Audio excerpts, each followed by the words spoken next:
I'm gonna make myself comfy under this beautiful and cozy blanket. I repeated beautiful for a second time because I forgot how blanket is gonna be. So yeah, but then I remembered. For some reason I thought blanket starts with like C, but then I'm like cover. No, it's not cover. It's not, So that happens also. If I look kind of weird, is because I fell asleep accidentally. That happens. And also falling asleep with like these watches on your wrist is another form of surprising and torture, because my whole wrist was hurting. I kind of like fell asleep on these watches, and it was wild. Honestly, it was wild. I do not know why I always not sit straight into this, why I always do this. As always, I wrote something down about this topic because I like writing things down. Look, a little preview, if you will. Don't hit pause and read now, because it's better when I just kind of explain it to you and like talk about it and so on and so forth. So I mean, you know the topic of this video because you obviously clicked on it, and I should say what a mature person you are for clicking on this. Okay, I had like this little joke in my head about this, like, oh, how many mature people are watching this video, or like, oh, what a mature person, you clicked on this video, whatever. But the joke is gone now. My sense of humor somewhere other. I wrote down so many questions, and I'm just kind of give you like an example, a broad example that most of you have been in, when a long distance relative, or for example a teacher that you have not seen or a person you have not seen, just you meet them all of a sudden and they're like, you matured so much, oh my god, look at you matured so much. What are they referring to? A, that you grew up. B, got taller. C, got smarter. D, change your entire mindset and rewrote your own brain and got to know yourself and read so many books and like all this, done all this work. No, they're referring to the appearance, something that they can see. For example, when a boy grows a beard, people are like, oh my god, he matured so much. Oh my god, he looks like a new person. He matured so much, Or I don't even know what equivalent for a girl maturing is. I don't even know. Honestly, because for a man, somehow it's like good to mature, but women, when they mature, they get old, and when they get old, like, look at her, she got wrinkles, she, has gray hair or whatever. I do not know. I'm not trying to be mean to the opposite gender, and I'm just saying facts, but I cannot, for the love of it, come up with when will people say to a girl, you matured. Maybe when she like, literally the last time they saw her would be like 10 years old and she's like 20 now. I'm like, oh, you matured so much. But for a guy, it's just enough to grow a beard and spend 1 year, and they like, oh, you matured so much. So yeah, it's not about that. I just it's not about that. People, mostly as a society, we perceive matureness and maturity as something to do with age, and that's why we see so many people kind of underestimating young people and being like, oh, you cannot be mature, like, you cannot do this because you're not mature enough, you don't have the knowledge for this, and so on and so forth. And why, as a society, we also make it look like all the old people or older people are more mature, or even we refer to older people as mature. He's mature, he's a mature age. Well, actually, I never heard it. never heard it like that. I do not know why I just came up with it, but in my language and my first language and in my first and second language, yes, they use it. In English, they don't. Yeah, so something's very interesting. In my culture, they would just, instead of saying mature, would say old. They would say, oh, he's a mature man, she is a mature woman, because old sounds kind of like offensive or something. But young is also offensive in some sort, because young is a synonym for society as too silly, unserious, not ready for anything, dreamy, and all this, like, this person isn't serious because they're young, they have these dreams, but they will grow out of them, and so on and so forth, which is a very bad and negative narrative, I think, in my opinion. If you care to ask, just my opinion. So funny that I just said, if you care to ask, if you like literally watching a video about me expressing my opinion for like 30-40 minutes. I do not know how long this video will take, but yeah, something very interesting. Okay, people mostly refer to matureness to something like this, to how people look like, and I've seen so many young people acting like they're in their 60s, like being so mature. It's kind of like boring, and I'm like, this is your life? Dude, you're boring, But I also saw some people in their 60s who were acting like kids, who, just weren't mature. And this is where I come in with the things I wrote down here. When are we mature? When are we really mature? So I kind of Googled what maturity is, and what I got out of a few articles. Okay, who am I fooling? Just one article. It said that mature people, mostly people considered mature in their 20-ish years old. And I know some people that age, even older than that age, or like, almost that age, that I do not see them as mature. Being serious and being mature is two different things. A person could be serious, but also be I do not know even how to explain it. We have not gone to the part of like what maturity is. What internet gave me is maturity is rational decision making. Not like internet like the definition of maturity, but one of the websites, it's like mature rational decision making. It's being mature. Well, I want to Google right now what maturity is, like definition of maturity is. So maturity is, if you didn't know, the quality of behaving mentally and emotionally like an adult. It's a very advanced or developed form or state. Okay, I like how they put that. I really like it. I think it's well put, let's say. So there are 9 like points or like aspects of maturity. So there's like 9 aspects of maturity. I mean, there's one more, but I don't want to talk about it. Honestly, no, it makes me uncomfortable. So first one is emotional maturity.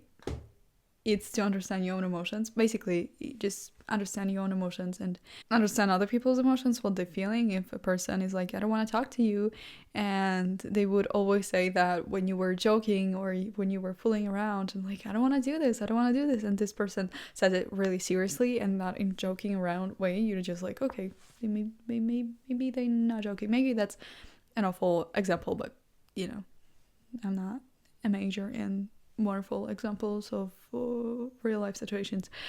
Okay, so emotional maturity is the ability to regulate emotions, respond rather than react, and show empathy and self-awareness. I like how it says respond rather than react, because a lot of people like it, and I sometimes also, I just react and not respond. I'm like, why did you say that? And like the conversation went dead because two people are mad at each other. Okay, emotional maturity example. You are in a heated argument with a friend. Instead of shouting back or storming off, you pause, take a deep breath, and say, I need a moment to cool down, but I want to talk about it. And why it matters is because emotional mature people don't let emotions control them.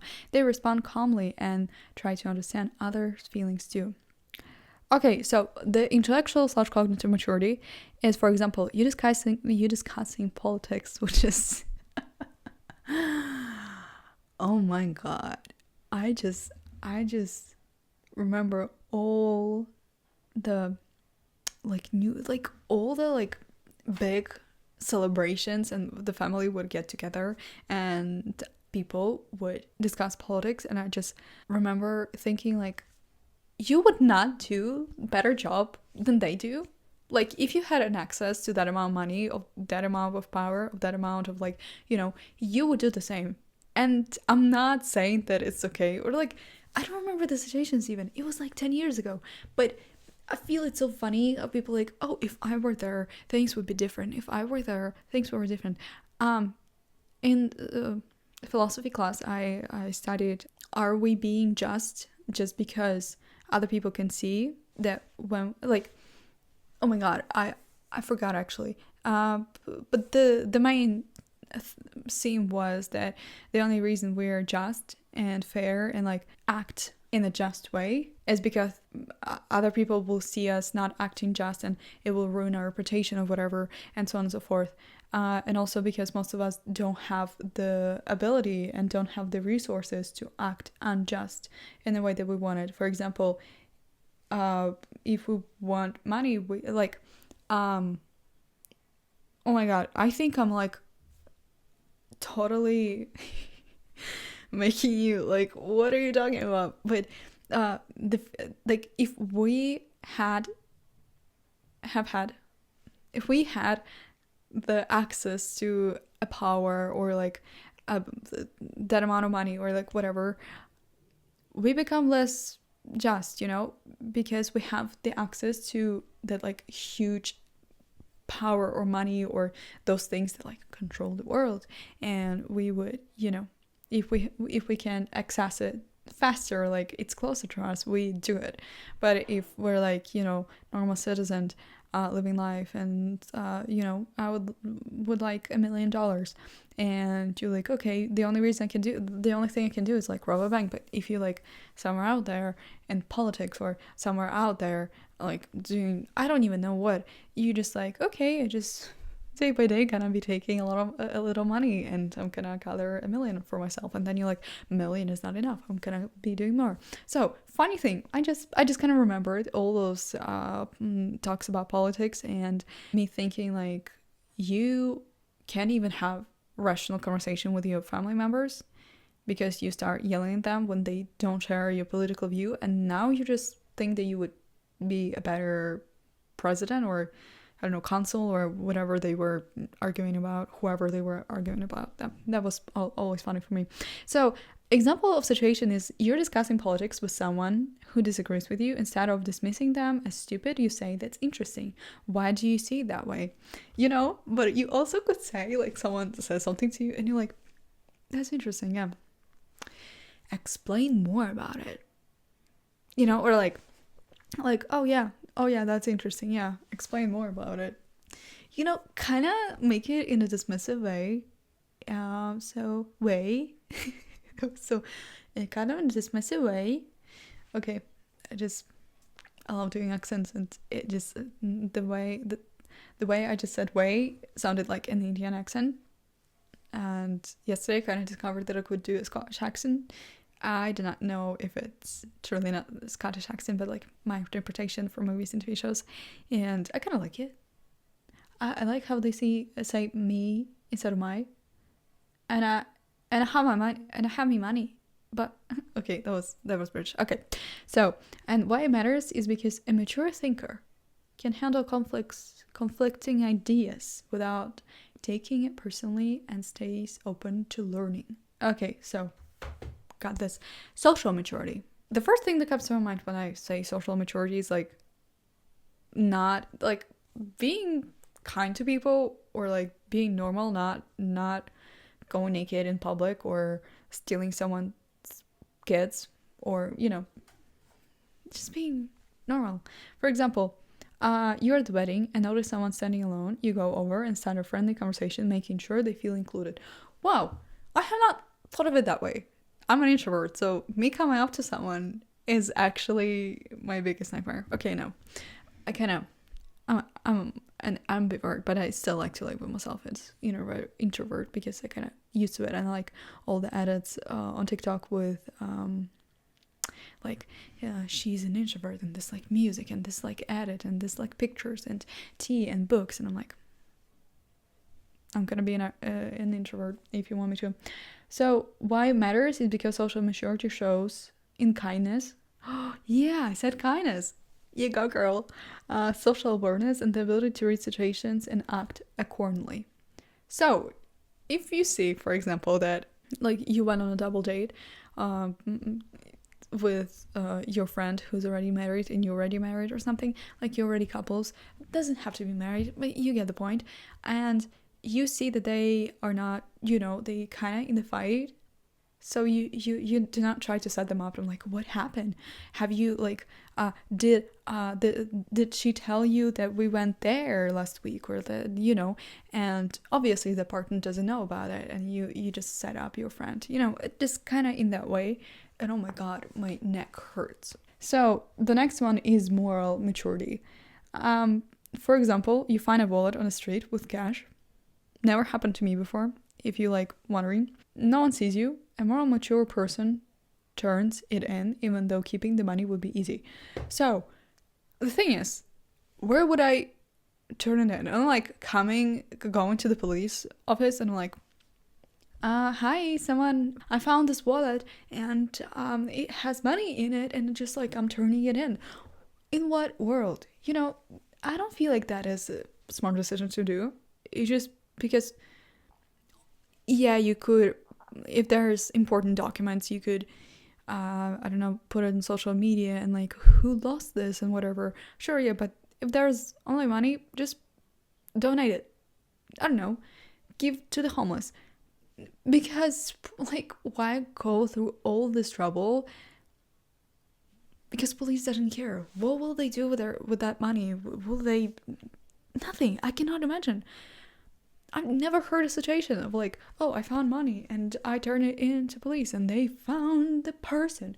No, just something good with that money. Don't buy yourself a PlayStation. Just give people that, like, donate to Feed America or Feed the World, or like, clean the ocean, kind of volunteer. I don't know the name of donation though. I don't know the names of them, honestly.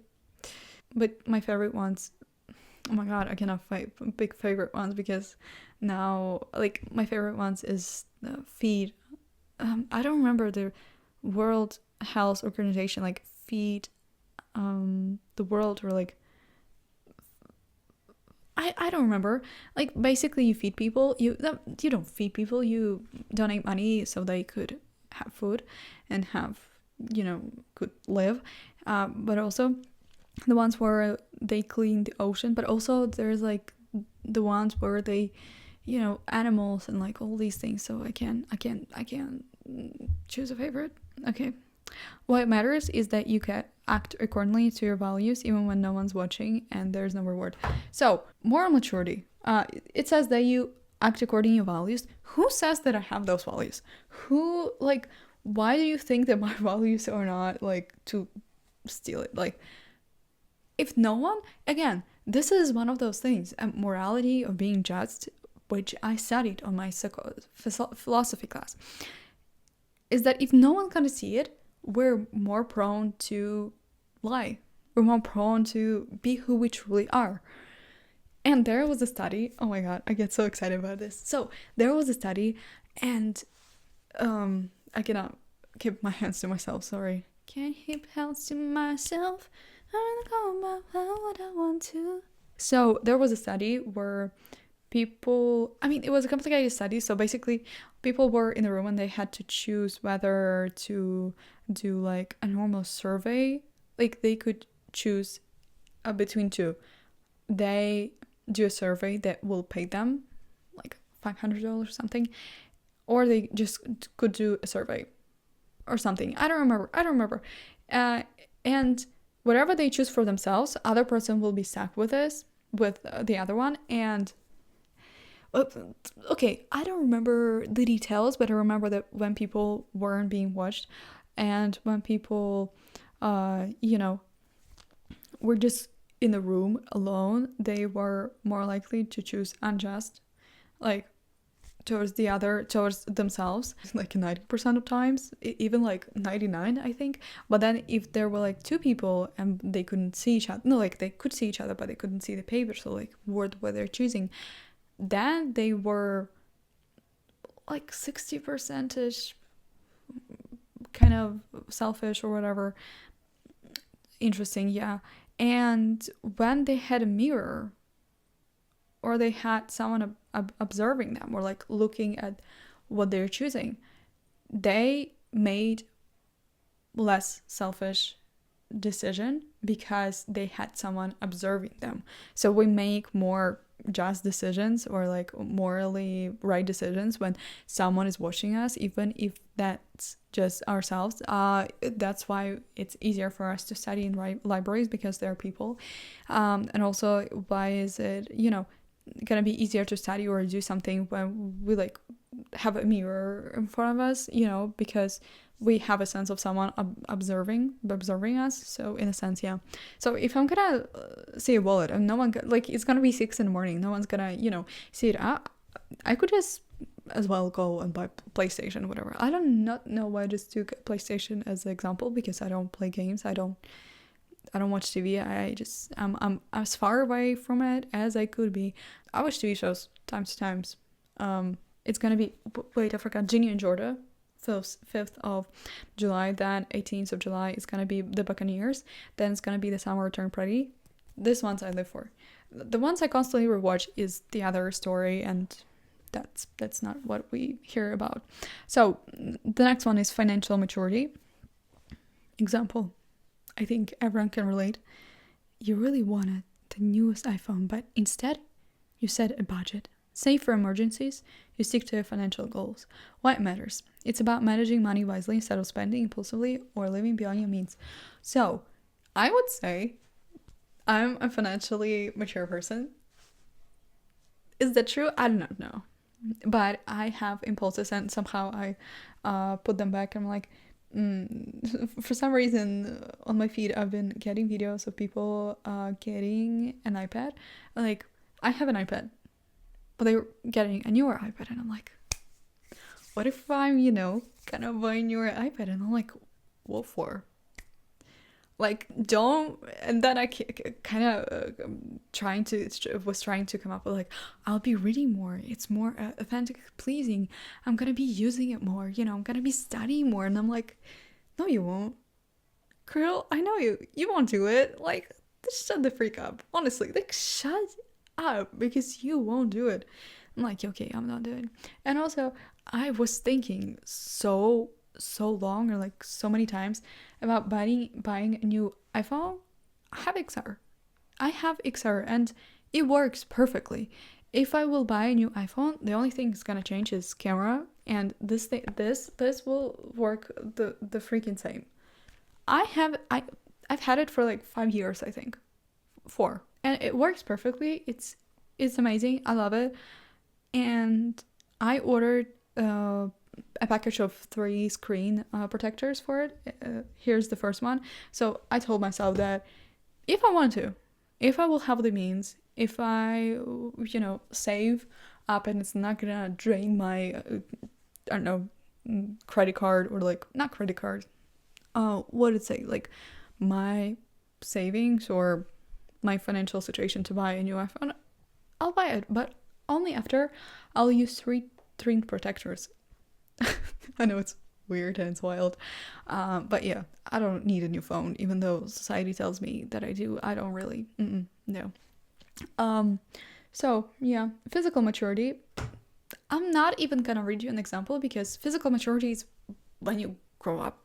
So it's, career maturity or professional maturity is you ask to stay late at work for a team project. Instead of complaining and quitting, you manage your time and communicate professionally with your manager. You show responsibility, teamwork, and commitment, things employer highly values. I just like how ChatGPT took an example of a person working for someone, because I don't have that. I work. I'm not gonna be boasting and like, oh, I work for myself. No, honestly, I'm my own boss, and somehow it, like, most of the time it's so hard. I mean, I have projects where I work for a client or clients or people, but mostly I'm my own boss, and it's kind of weird. It's kind of like, where do I go from here? And like, I don't have someone to like look up to. I mean, I could choose a person, a half person in my mind, but like, I basically, when my boss is happy, she buys me sweet treats and we watch TV shows together. So that's about it. Yeah. But it's so sad that ChatGPT like came up with an example of someone working for someone, because so many people want to start their own projects, and like, I don't know, kind of sad. The next one and the last one is independence or personal maturity. For example, you move out of your parents' house and start paying rent, cooking your own meals, and scheduling doctor's appointments. What matters is that you're no longer relying on others to manage your life, you're taking full ownership of it. And now we're done with what ChatGPT wrote. Amazing. These 9 points are what considered to be emotional mature. Oh, look, just maturity. Like, maturity could take many forms. And I just read to you all the ChatGPT could come up with, because the only thing I knew was like financial maturity and like emotional maturity. So, but all these make sense, I think. Yeah. So I kind of came up with a list of my own, or like signs I think show that people have matured or that they are mature. So I've read like 14 of them. We're gonna get through them real quick. I don't know if that was true. I do not know if it will be quick, but also listen. Cute, right? I mean, it feels so important with these watches. Okay, so the first sign I think that shows that you're emotionally mature, like just that you mature person, is that you listen to a person. You like really listen to a person, not just wait for your turn to speak, because oh my god, I cannot stress enough how many people just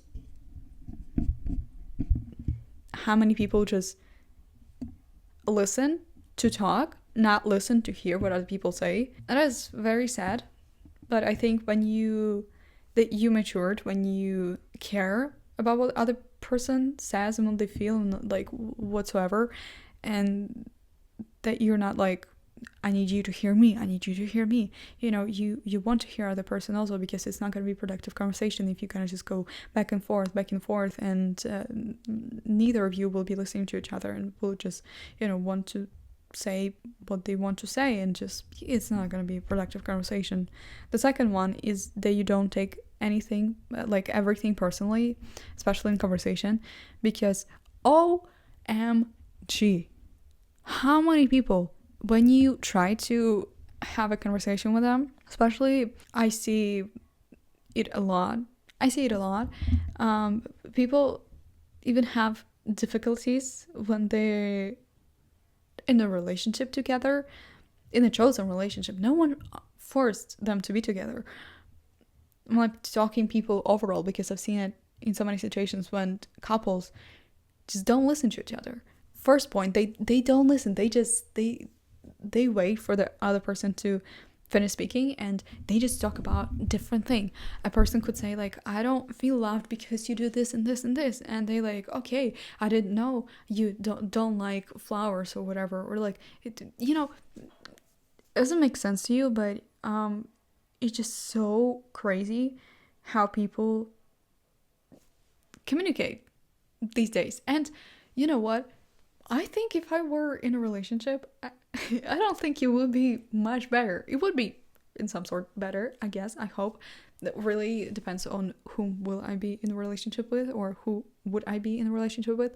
But with my avoidant attachment style,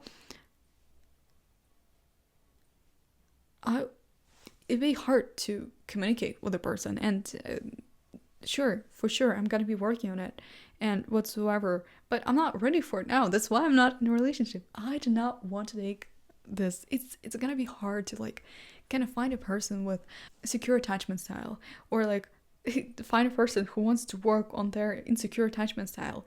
Meanwhile, me also working my insecure attachment style to have a healthy relationship, because I don't need this roller coaster. Honestly, if I want a roller coaster, emotional roller coaster, I can go and like ride a roller coaster. I don't need this in my house to be like, or like in my life to have a person who's like, I'll call you, I won't call you, I'll call you, I won't call you. You know, I don't need that. I also don't need that for myself when I'm just like, oh, I like you, oh, I don't like you, irritate me, oh, I like you, you don't like me, I like whatever, you know. And in conversations, when people just for some reason read between the lines, and you can say that I don't feel loved when you do this and this, and they're like, okay, I'm a bad person, I did everything wrong, you just, I'm so, why, if I'm so bad, why are you still with me, you know? Shut the freak up. Honestly, that is not mature conversation. That is not mature at all. And it's kind of like, you know, hide and seek, kind of find a person who is mature in this age, that actually mature in the physical sense, but like all these aspects that are read, other 8, find it. It's kind of like finding, I don't know, a gold or like a treasure of some sort, because that is insane.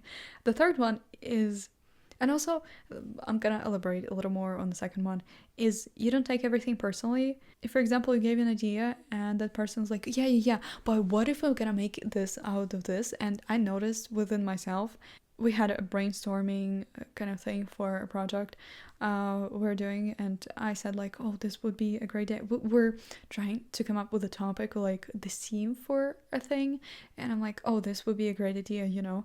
And other people like, yeah, but what if we take this? And it was totally opposite to mine, like similarities, and some similarities, they were some similarities.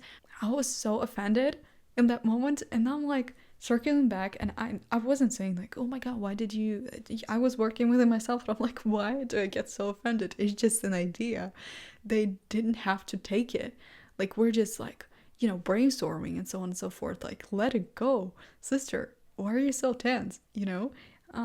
So yeah, don't take everything personally, in the sense also, if someone leaves a negative comment or says something bad, it's not about you, it's about that person.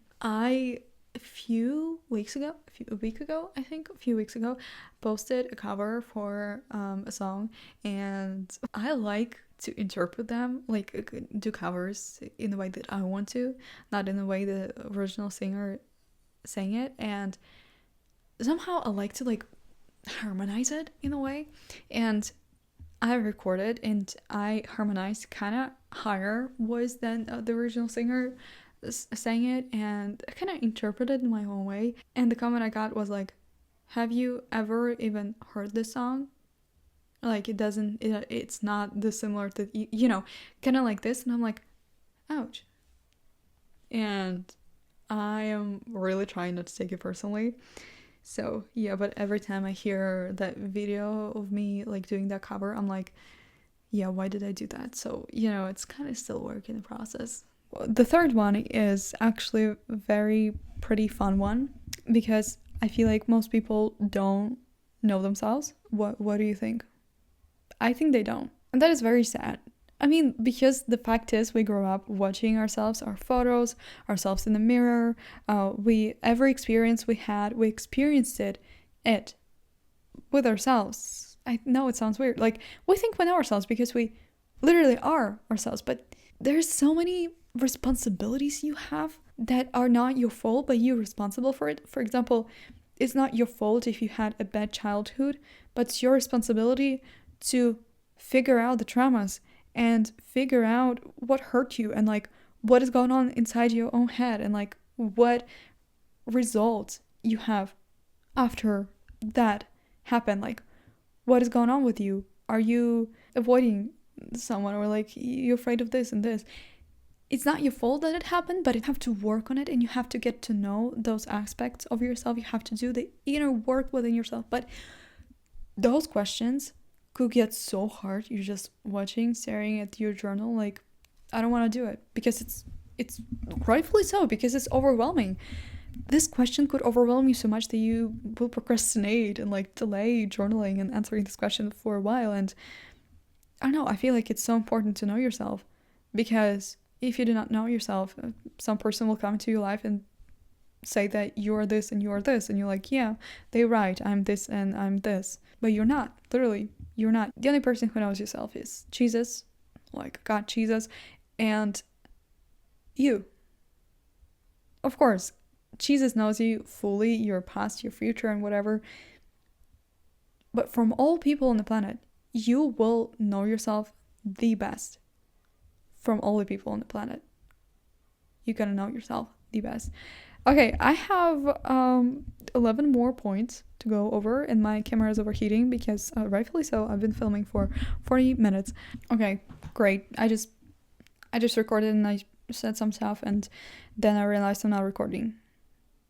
That's just amazing. What I was saying is that you're kind of closer to me now, so I feel you feel comfortable. Whatever.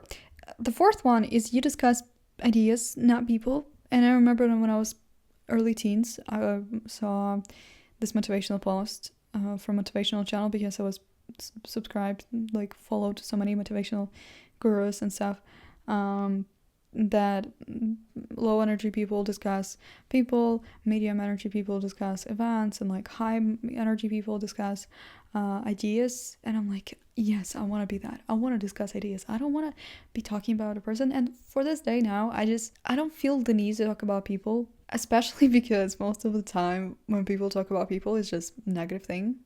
And I don't know, spreading negativity in the world is not my, something that I'm kind of excited about. I don't want to do it. There's nothing fruitful in talking crap about other people. Why bring down your own friends? Or like the most insane thing for me is when people talk down or like talk negatively about influencers or like people online, celebrities. I'm like, what do you know? I remember I had been in a situation where people started talking just about influencers, so like famous people online. I'm like, what is that to you? Is your life so boring that you just find entertainment in talking about other people? And and I feel like I could like struck a lot of people with this comment hurtfully, and I do not mean to do it. Everyone chooses what they want, and Bible, it clearly states to not gossip. Also, look what a cute Bible I have. It's such a small Bible, but it's so cute. It's a Bible for traveling. When I saw it, I'm like, I should have it for like traveling, so it wouldn't take much place. Again, I don't see any fruitfulness in talking crap about people. You do you, but if you ask my opinion, don't do it.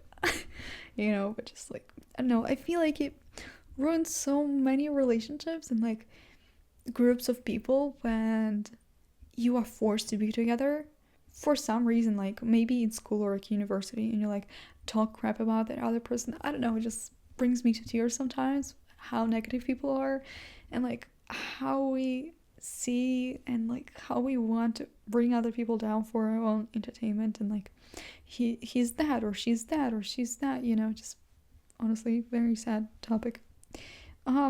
Sometimes, of course, unfortunately, I participate in it, but I try to hold myself. So I just, in any given situation where a group of people talk about it, I just go away, or I just don't say anything, or I just say, would you just talking about the person kind of change it or something? Why, like, what is the meaning of this conversation? Sometimes I'm just like very straightforward. It really depends. Most of the time I don't talk about other people. I don't want to. That is not my thing. I just, I mind my own business. The fifth one is you understand that not everything requires your opinion, and that is so true. I met so many people who I wish didn't have their opinion on my lifestyle, because I don't eat meat, I don't eat milk and eggs and so on and so forth, and all the time people are like, why? You should eat fish. If you don't want to eat this, eat meat. Like, why, And somehow people think that they require to have an opinion on this, but that is my lifestyle. I want it that way. I want it, no, like, I want it that way, you know? I want to live like this. That does not affect you even a little bit. Not at all. So why are you bothering me? Or like, where people online, I see so much hate when people are vegans or vegetarians, or they don't eat meat, or they like don't overconsume, don't buy stuff for a year, or like video of like, I didn't buy stuff, any clothes for a year, and they're like, why would you do this? You know, people feel like they have to have opinion on everything. You don't. Literally, you don't have to have an opinion for everything. Just stop and realize that not everything requires your opinion. If, for example, a situation, I'm kind of a person who likes to be know-it-all. I live in a country where English is not a language, a spoken language, and when people, like, in a funny way or like maybe serious way, or just, you know, kind of want to like say something in English for fun or like whatever, I would always be like, you know, oh, you didn't say this right, you didn't say. I mean, honestly, I never was like it, because I never really had friends when I was learning English. But now when people, I have like this group of people I'm surrounded with, and they could say something, I do not go and like, you didn't do that right, you didn't do that right, because I don't have to have opinion for everything. If that person didn't say it right and they didn't ask me, for example, did I say it right? Why would I put my own opinion and my own words that no one asked for? Do you understand what I'm saying? Because it's a topic that honestly is so important for me. Not like important, it's essential in a way. I mean, just people knowing when to keep their opinions to themselves. Even if you have opinions, keep them to yourself. If a person said that, oh, I don't drink alcohol, and they didn't ask you what do you think about it, keep it to yourself.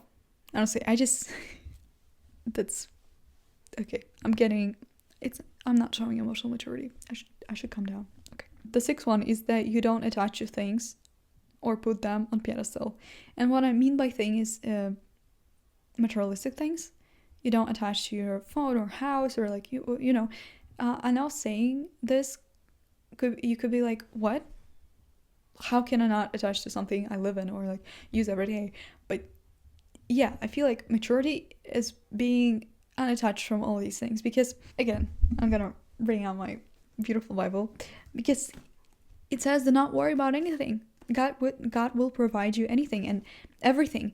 And if you're gonna be just focused on, I don't know, attached to like, oh, I like this table so much, or like, I like the headphones, I like these AirPods so much, oh my god, I do not know what will happen if I lose them, and I lose them, or they stop working, and like I fall into minor depression, or like if I scratch my car or whatever, you know.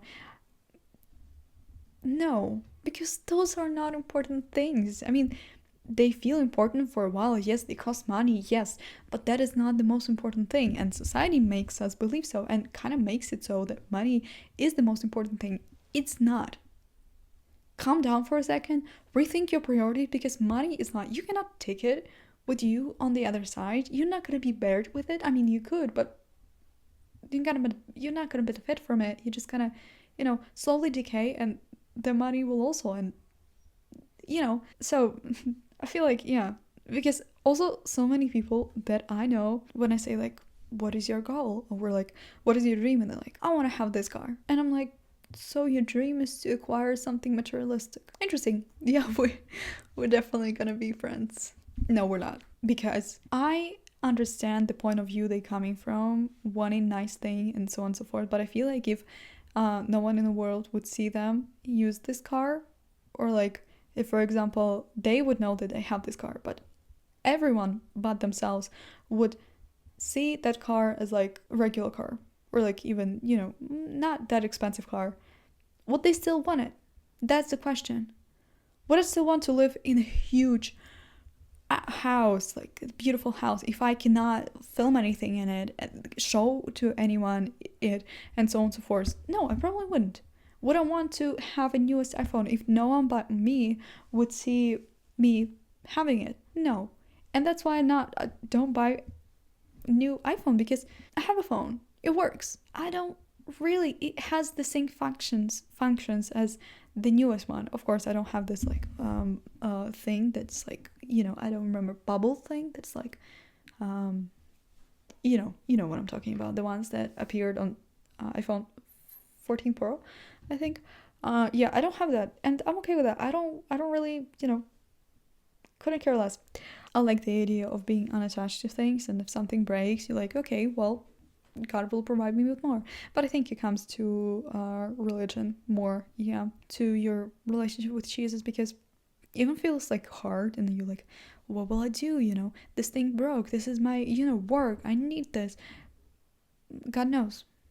God sees everything. He has it under control, even if it doesn't feel like it. So the next one is you can spend your time alone and you actually enjoy it. I don't have to elaborate on it, I think. I feel like one person can spend time with themselves and actually enjoy it, not post a story every 5 minutes like, I'm alone, but hit me up with questions, what do I, when they can be alone with themselves, with their thoughts. That's beautiful. I think that's maturity. And also, when you don't too much, when you don't buy too much, meaning you don't overconsume, I think it's maturity. Because in the era of Temu, Shein, and all these fast fashion things, I feel like mature people understand how harmful it is to buy all these things, and they don't really need all this overconsumption. So I feel like people who don't buy much are actually mature when they don't overconsume, knowing how our planet's suffering from all these things, but also in a way those things that they order are already created. So I don't know, it's never ending cycle. I'm gonna jump through the next 5 because my camera is overheating again and it's running out of battery. Ninth one is that you're not guessing what people feel or think. You ask them. Your own approval is more important to you than anyone else's. You have a dream and you're working towards it. You're not just saying to everyone, oh, I want this, I want this. You're working towards it. Next one is that you're finding positive thing in every situation, because being negative is the simplest thing in the world. Finding something positive in a situation is the hard thing. The next one is you're afraid to fail, but you still do it. We're all afraid to fail, but find excitement in knowing that on the other side of failing is something beautiful that you've never seen before. And the last one is you make something come true, even if it's not perfect.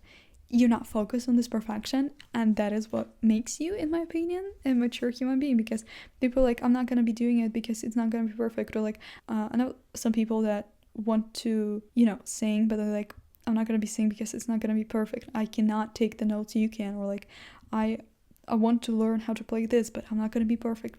Well, no one is gonna. You don't have to be perfect to start, but you have to start to be perfect. So that's all, because I've been talking for like 15 minutes and my throat hurts, if I'm being honest. If I'm being honest, I just don't get your pill. Yeah, that's part of the song I wrote and never released. So that's fun. Okay. I love you. I'm gonna give you a hug now. And bye. Have a nice day. Amazing day. I love you so much. Be mature in your decisions today. But, being a little immature is also kind of fun sometimes, I think. I don't know. Take it with a grain of salt. Okay, bye. Love you.